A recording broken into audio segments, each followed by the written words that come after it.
Bueno, Gonzalo de Yeravide es escritor, es humorista, historietista y publicista. Ha trabajado en varias radios y actualmente está en Del Sol FM. Es socio y director de la agencia de publicidad Larsen. Aquí en TV Ciudad, lo deben recordar, protagonizó junto a Jorge Moris el programa Malo pero Nuestro. Y acaba de publicar su libro, que se llama ¿A qué estamos jugando?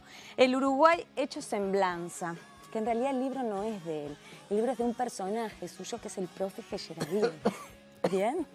Le damos la bienvenida a Gonzalo Yeravide. Gracias por estar en Después de... ¿Cómo anda? ¿Cómo estás, Noelia, Jorge? Un placer estar acá. Nuestro. Televidente y bueno, ahora me tocó estar acá. Hace poco vi. Sí. No fiel de todos los días porque no soy televidente de todos los días, pero sí los veo seguir. Un buen Hace Bien poquito ahí. vi una entrevista a un gran amigo, el Guille Pelufo, que me gustó mucho, disfruté mucho. Hacen muy bien las entrevistas de rock. No sé cómo serás con escritores. No. No, la ayudo yo para eso. Sí, yo acá tengo... Todo lo que no sea rock yo la ayudo. Bueno, y le mando un beso a Anita también, que me saludó y estoy divino acá, pero podría haber sido la nota también en el móvil, que parece que estaba en un boliche, muy contenta. Lo tendremos bueno, en cuenta. está, si te preferís ir Para la con ella, próxima- andate con ella, todo La próxima vez bien. que publico un libro, no sé, dentro de unos años, me invitan al móvil. ¿Cómo no? ¿Qué es, la juventud acaso? ¿Que cumple 34? ¿Que te querés ir con ella y no estar con puede ser, nosotros? sí, viste que... ¿Eh? Los tragos. Puede ser, sí. Sí. No es que los Ay, por los escritores- tragos, vos decís. Y la juventud es algo que uno valora cada vez más. Cada año valora más. Ya se le va a pasar, no se preocupe. Es lo que tiene la juventud. Se soluciona con el tiempo. Es la ¿verdad? única enfermedad que con el tiempo seguro se te pasa. ¿Qué quería hacer de chico? Qué pregunta. Si quería hacer algo, No, capaz que sí. no. Me parece que... Creo que dibujante y escritor, o alguna cosa. No escritor porque ni sabía lo que era un escritor, pero lo que pasa es que, claro, me crié en una casa... Mi vieja era crítica literaria y mi viejo escritor y periodista. A mí me encantaba jugar con la máquina de escribir. Me gustaba mucho hacer las redacciones en la escuela, y me gustaba mucho dibujar. Me parece que también como era un área, digamos, de la expresión que de repente en mi casa se valoraba, pero nadie más la hacía, a mí me permitía sentirme más que era mi cosa propia. Y claro, con el tiempo encontré que se unían las dos cosas en la historieta, ¿no? Que es algo que siempre me fascinaron, las historietas, desde muy niño. Y bueno, yo siempre digo que es como que hay varias historietas emblemáticas para mí, pero como que Asterix fue lo que me rompió la cabeza, Asterix, Lucky Luke, todo eso.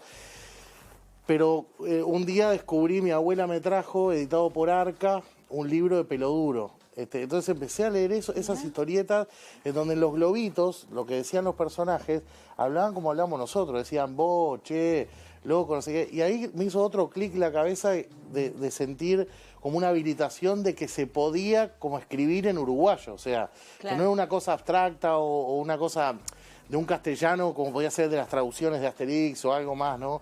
Genérico. Y eso me volvió loco. Bueno, y después uno va descubriendo Fontana Rosa, todo. Y bueno, está. Y eso es lo que yo siento como más mío de alguna manera. Pero bueno, claro, lo intenté en algún momento, pero no se puede vivir de eso. Así que me fui desarrollando en otras áreas que están vinculadas de alguna manera. Porque de alguna manera sí, el humor puede decirse que es algo que Atraviesa todas tus, sí, tus es verdad, sí. tareas. Sí. Atravesado Incluso por el humor se puede decir. Sí, entonces. totalmente, sí. En publicidad también, la publicidad lo que trata de hacer es de generar, de mover cuestiones emocionales, ¿no? Para vincular o las marcas o las instituciones públicas o lo que fuera, o los partidos políticos con los públicos a los que te dirigís. Y el humor no es la única, pero es una de esas armas, o esos terrenos, o esas herramientas que manejás. Y bueno, yo me siento bastante cómodo en ese área, ¿no? Es una cosa que siempre disfruté mucho y bueno, está.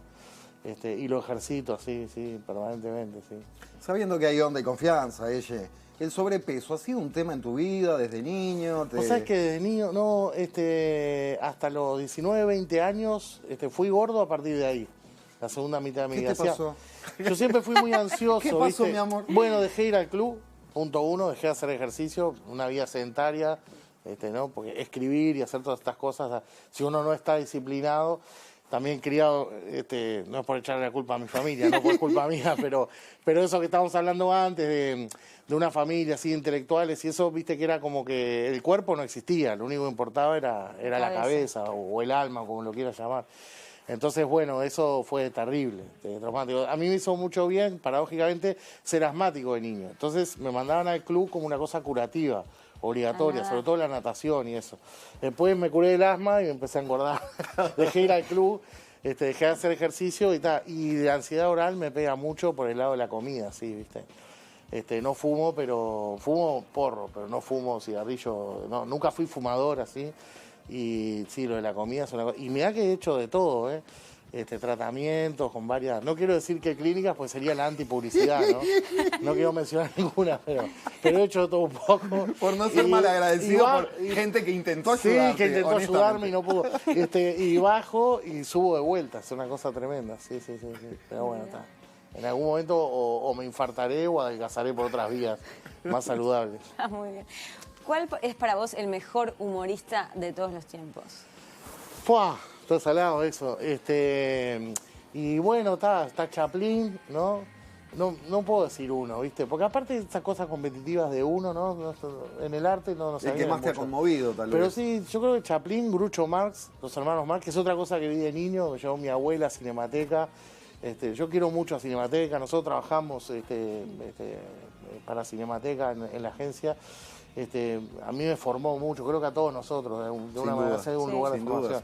Pero ver los hermanos Marx de pibe me voló la cabeza, ¿viste? Una noche en Casablanca, esas películas. Y después Goscinny, el libretista de Asterix, claro, que hoy mencionaba, ¿no? De Lucky Luke, de Isnoud. Hay tipos fenomenales. Y bueno, más cerca de acá, yo qué sé, está ahí Woody Allen.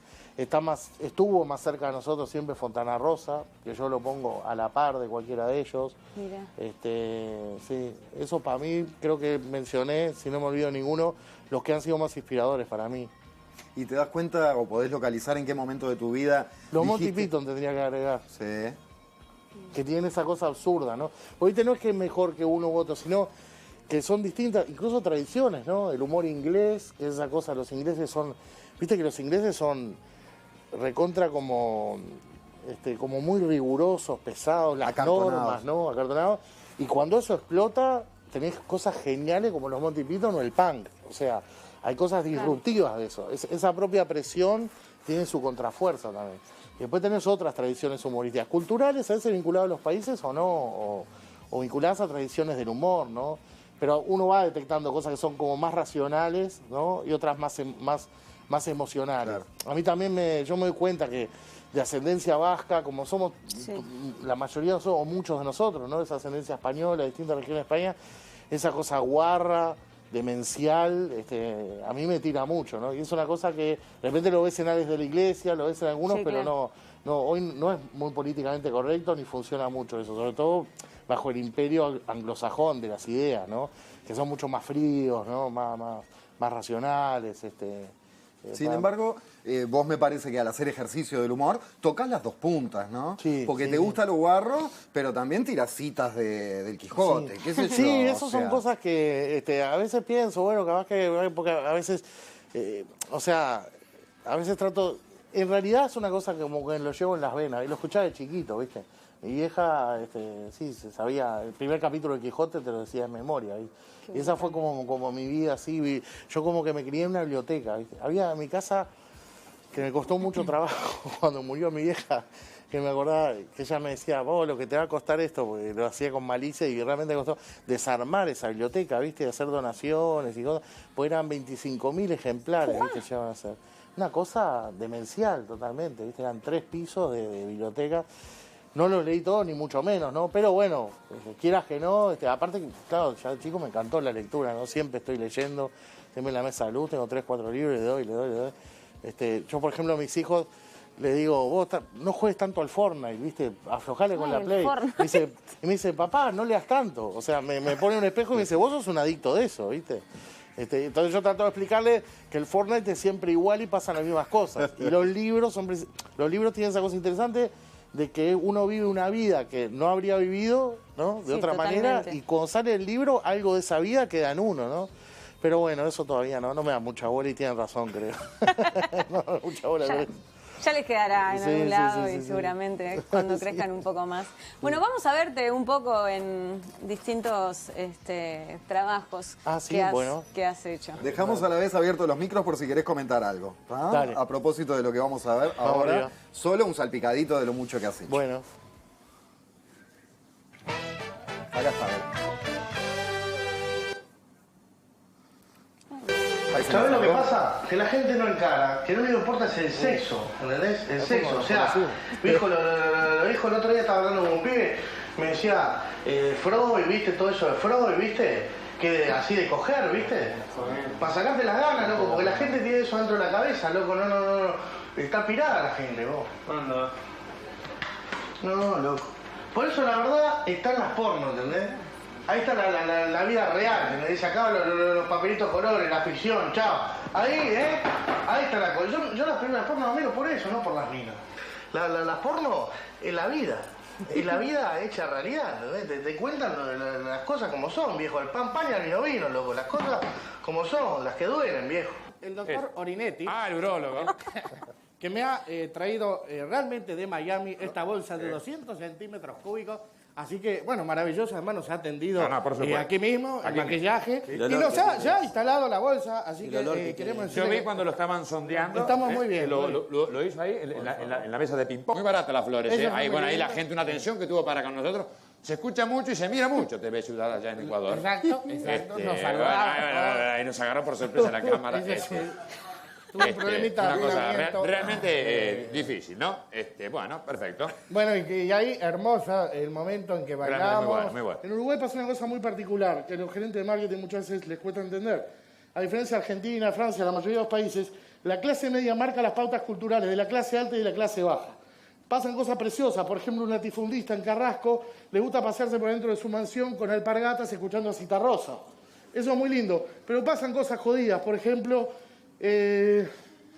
menoscabamos la cultura popular. En Uruguay no hay cultura popular, a diferencia de Argentina o Brasil, que la cultura popular es muy vasta e integrada, en Uruguay la rechazamos. Yo mismo, por ejemplo, no me banco el carnaval, a menos que venga Jaime Ross, que armó un packaging pequeño burgués, que a mí me sirve y yo consumo.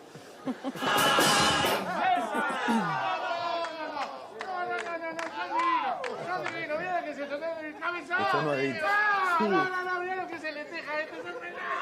eso sería el viernes. Pintame la carita.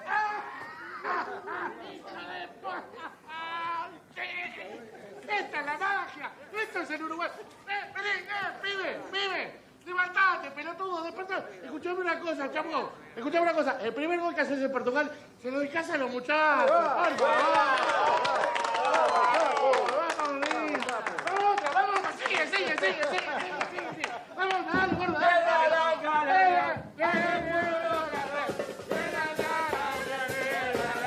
No tenés ni idea de la letra, digo el personaje. No tengo idea. Ni el personaje ni el actor. Yo les pido que no valoren el contenido del libro, que poco valor tiene. Que valoren simplemente el sacrificio. De lo que es para un hombre de radio. Son muy uruguayos, pedí que se valore el sacrificio. A un libro. ¿Para qué? Para en definitiva llegar a esto, a lo que es un video, que es lo que todo escritor aspira, estar en televisión. Sí. Decías que eso era muy uruguayo. Sí, lo de sí, valorar no, el sacrificio. Valorar el sacrificio, más que el resultado.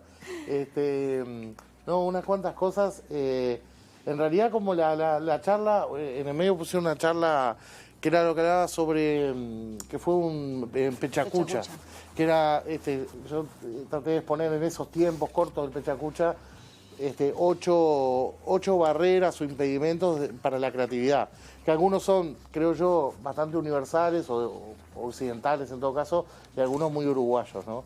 Después las otras cosas, me da bastante vergüenza hablarlas con ustedes, porque ustedes son actores de verdad, que yo no lo soy. Está muy buena, Está ella es muy muy bien. graciosa. No, yo no me considero un actor. Lo que pasa es que algunas cosas, como humorista, terminás interpretando algunas, no muchas, pero algunas cosas donde vos más o menos le vas buscando la vuelta y te vas sintiendo cómodo, lo vas construyendo, ¿no? Nosotros nos conocimos contigo, Jorge, en 25 watts, que es lo primero que se vio, que tiene muchos años, Y en realidad, el Sandía claro, al frente seguro. del videoclub. Y a mí alguna vez Pablo Stoll me contó, hablando con Pablo y Juan Pablo, pero recuerdo a Pablo precisamente que es amigo mío de infancia todavía. Yo estoy en esa película porque soy amigo de Pablo, digamos. No creo que mucho por otra razón. Él me dijo que el Sandía cuando lo había libretado, de alguna manera había pensado en mí, no sé si exclusivamente, pero Sí. yo había andado en la vuelta, ¿no?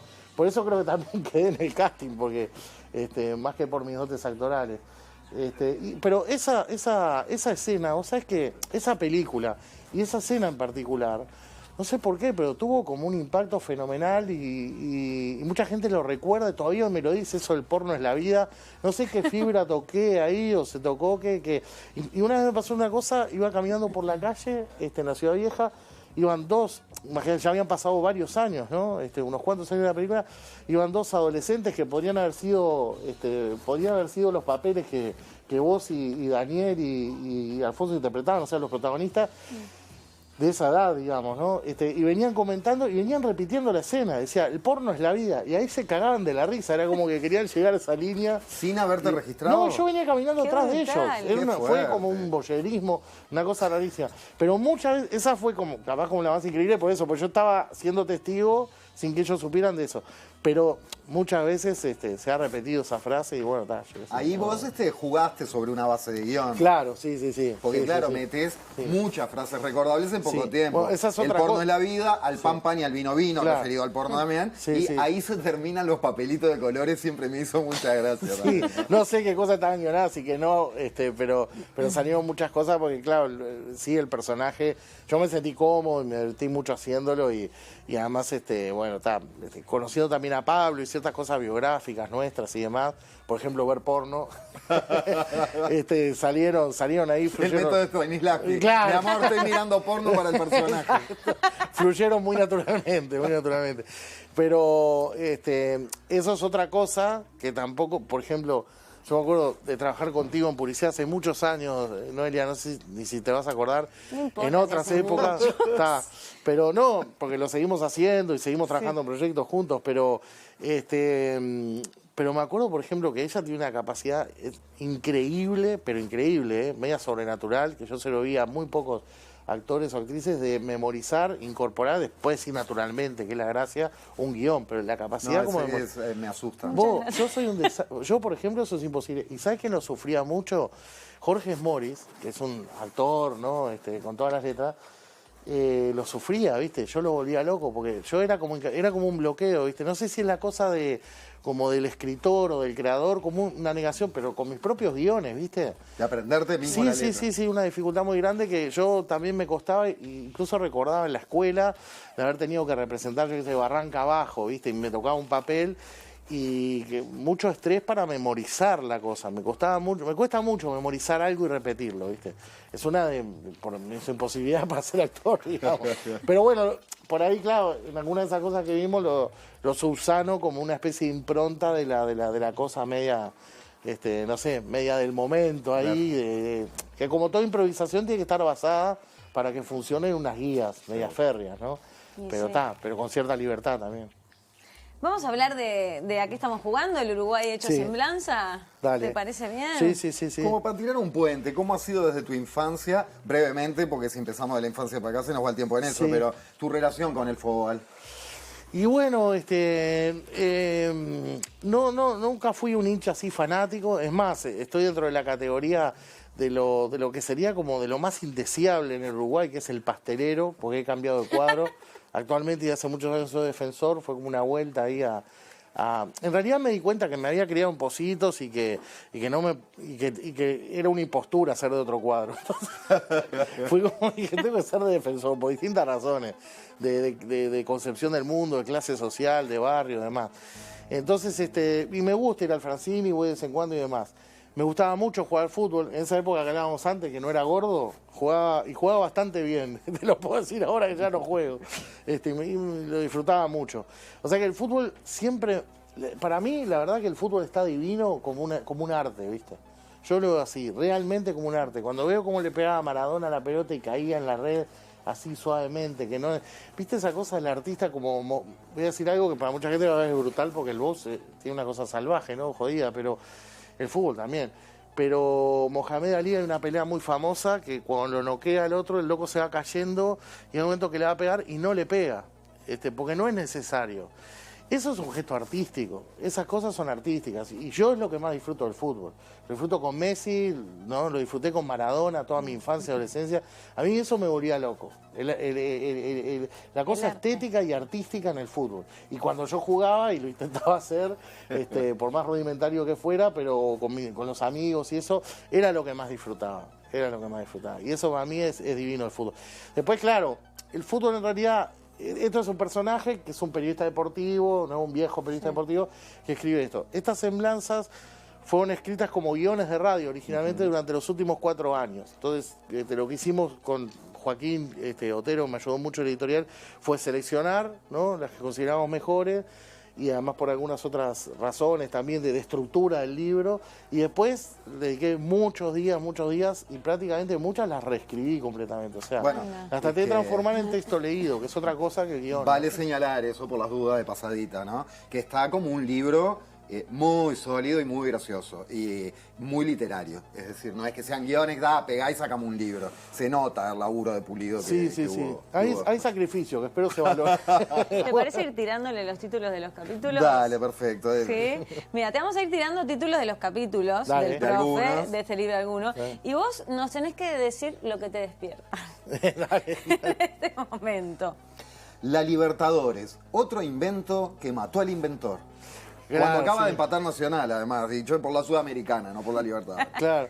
Bueno, ese es un ejemplo un poco de hacia dónde quería ir. Que en realidad el fútbol, en el libro, es como una excusa, como también en la vida cotidiana de los uruguayos. Nosotros estamos enfermos de fútbol. Es una cosa importante que tenemos que saber los uruguayos de que no es normal lo que nos pasa. No estoy hablando del desempeño de los jugadores, estoy hablando de nuestra obsesión por el fútbol. Vos sabés que, por ejemplo, en publicidad... año a año los festivales de publicidad, en particular el de Sachate, que vienen jurados extranjeros, pero argentinos, brasileños, no creas que gente, también vienen de otros lados más lejanos. Se pueden vender publicidades de fútbol. No, siempre, todos los años nos dicen lo mismo, loco, pero ustedes están enfermos. Todas las publicidades son de fútbol. Haya mundial o no haya mundial, es como el 90%, es una locura que tenemos, ¿no?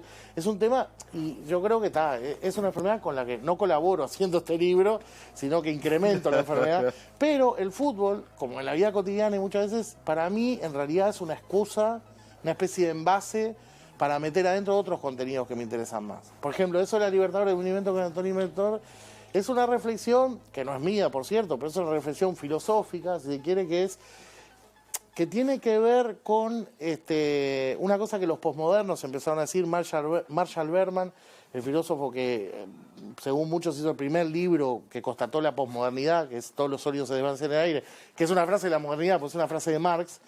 En realidad, él analiza esencialmente 3 cuestiones de la literatura dicha en el más sentido, que son el Frankenstein de Mary Shelley, que es la primera obra de ciencia ficción moderna.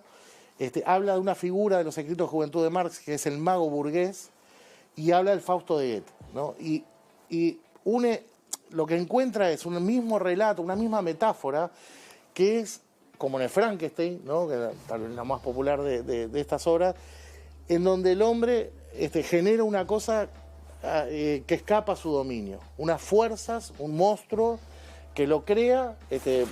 Marx analiza el capitalismo así, ¿no? Dice, creamos una fuerza que ahora nos domina y se fue todo el carajo, digamos. Empezó a pasar cualquier cosa. Eso es el invento que mató al inventor. Entonces, tomo el tema de la Libertadores porque de lo que habla el relato, digamos, futbolero es los uruguayos, que somos unos bichos políticos, creamos la Libertadores con 1 y después 2 cupos para equipos, para que siempre estuviera Nacional y Peñarol, Nacional. Y los otros iban turnando, iban perdiendo. Después eso cambió, apareció la televisión, apareció toda la industria del fútbol. O sea, porque antes los cuadros era, si llenabas el estadio, tenías plata para pagarle a los jugadores. Y más o menos el Centenario y la Bombonera andaban ahí. Ahora, cuando se descubrió el mecanismo a través de la televisión de que los cuadros no solo percibían dinero por las butacas que venden, sino por los 20 o 30 millones de televidentes que están sentados en su sofá y les venden publicidad, ahí se acabó el fútbol uruguayo. Lo único que queda es la selección con jugadores que se entrenan en Europa y bueno, la tratamos de ir llevando. pero de hecho cambió completamente el panorama. Entonces, un poco el chiste es eso, ¿no? Que los uruguayos creamos un invento que ahora nos mató, porque en la Libertadores no existimos. Claro. Se nos fue el tiempo, Eye, pero queremos decir un par de cosas, entregarte un regalo. Primero, recordar que el libro del que estamos hablando es ¿A qué estamos jugando? El Uruguay como semblanza. Me parece muy atinado, además, el subtítulo, además del humor que tiene todo, porque a través del libro queda esa idea de que el fútbol uruguayo es una especie de metáfora del Uruguay y a la vez de caricatura del Uruguay, Claro, por claro. sus características. Si me permitís pasar un aviso, esto es vicio de publicista. Te voy a entregar Esto de artista no es porque sería innoble, es de publicista que me avisaron de la editorial el viernes que está en este momento entre los 10 más vendidos de Bookstore. Así que vamos a ver. Así que cómprenlo, síganlo comprando, sobre todo rápidamente, antes que la gente lo lea y se los deje de recomendar, ¿no? Este es el momento de vender. O se los preste y Este es el entonces no sé. Está buenísimo. Bueno, muchísimas gracias por Está el regalo. buenísimo. Bueno, Escaramuza, abrilo abrí, nomás. porque no Escaramuza, sabemos qué libro, qué pensando en vos te mandé un librito. Qué bueno, un libro. Mira, con un lápiz divino para subrayar. Esto es una cosa que me permito hacer ahora, que toda la vida renegué y ahora descubrí que sí, que había que hacerlo, que es subrayar los libros. Ah, Sí, totalmente. sí. Está bien eso. Es con lápiz, ¿viste? Si alguien después lo quiere borrar, algún heredero o algo lo quiere borrar, está bien. Pero Yo a está veces bueno. lo subrayo por si mi hijo lo lee. Mark Fisher. No sé. A ver. Upa, realidad capitalista. ¿No hay alternativa? Se pregunta. Bueno, lo voy a leer a ver si siguen los signos de interrogación o no. Mark Fisher, no hay alternativa. No hay alternativa a Mark Fisher, no. Bien que no lo leíste, ya que sos adicto a realismo leer. no lo leí. Con mucho interés lo voy a leer y Genial. me llevo el lápiz para subrayarlo. Bueno, que siga vendiéndose entonces Muchas gracias. el libro. Muchas gracias por haber venido a Después Vemos y nos encontraremos ahí Dale. por el mundo. Claro. ¿Puedo cerrar con una cita del libro? Sí, claro. De tu amigo el profe Geravide. Sí, sí, sí. Así es el Uruguay. Somos contras por naturaleza. Y si usted opina diferente a mí, también me da la razón. Gonzalo Geravide estuvo en Después Vemos. Muchísimas gracias. Sigue más Después Vemos después de la pausa. Cuando esté-